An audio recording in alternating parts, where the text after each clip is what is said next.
I'm Carol Reynolds, and in this video I'm going to be talking about my favorite coaching topic, which is goal setting, because I genuinely believe that if you set effective goals, you literally are setting yourself up for success. So get a pen and a notepad and let's get started. So the first step in the process is to do a little bit of self-analysis. So we're going to start with the various roles that you play in your life. For example, you're probably a mother or a father, you have a career, you're an entrepreneur or an employer or an employee, you have some sporting interests, maybe you're a golfer or a surfer or a yogi, you might be a person of faith, so spirituality is important to you. So write down all the various roles that you play in your life, and once you've written down those roles, we're going to have a look at them and we're going to rank ourselves on a scale of 1 to 10, where 1 is dismally failing and hopeless, and 10 is fantastic and I'm really happy with how I'm doing. So now you've written down your various roles and then you've rated yourself on a scale of 1 to 10. And once you've had a look at that snapshot of where you are today in your life, you can determine which areas in your life you really want to work on and perhaps exactly where you want to focus your goal setting in this exercise. So now that we've established what your roles are, we need to move on to the next critical step, which is defining your values. And a good way to identify what your values are is to think about what you're really passionate about, the things that either trigger you and make you furious, or the things that really excite and ignite passion in you. Those will be your values and the things that you really identify with. I'm going to share a screen with you and I'll list a number of different values so you can have a look at my list and then obviously add anything else that resonates with you. The idea is that you need to make a list of approximately 10 values, the most fundamental things that you simply cannot live without.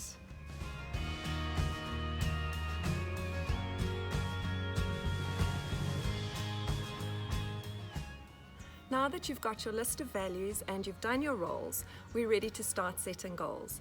And the reason that the values are so important is because your goals need to align with your values. If your goals and your values aren't aligned, you're not going to achieve those goals. So let's start writing down goals in all those areas of your life that you identified earlier as needing some improvement. And now that you've written down your big picture goals, we need to take each of those goals and we need to make them SMART. I'm sure you all know what SMART goals are. They need to be specific, they need to be measurable, they need to be achievable, they need to be relevant, and relevance links back to whether or not they align with your values, and they need to have a time related to them. So I'll just give you an example of how to turn a goal into a SMART goal. So let's say one of your goals is to get healthy this year. So how are you going to make that SMART? Well, maybe it means that you're going to be doing yoga every day, so you're being specific about how you're going to be healthy. Let's make it measurable. You're going to do yoga 5 times a week.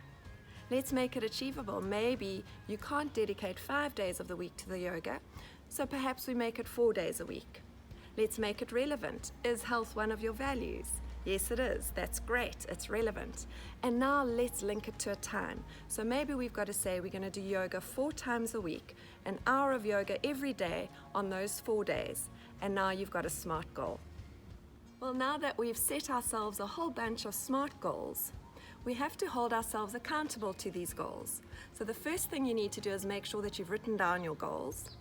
The next thing that you should do is perhaps speak to a significant other.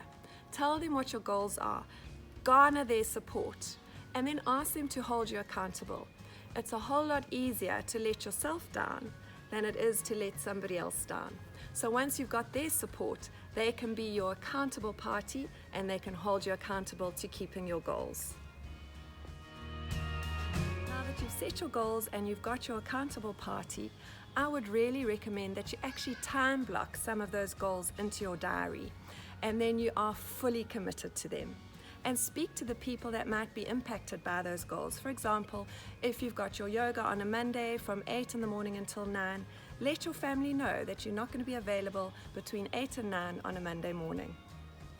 I really hope that you've found this useful. So get out there and go and set some goals, and good luck achieving them. Thanks for watching. Bye.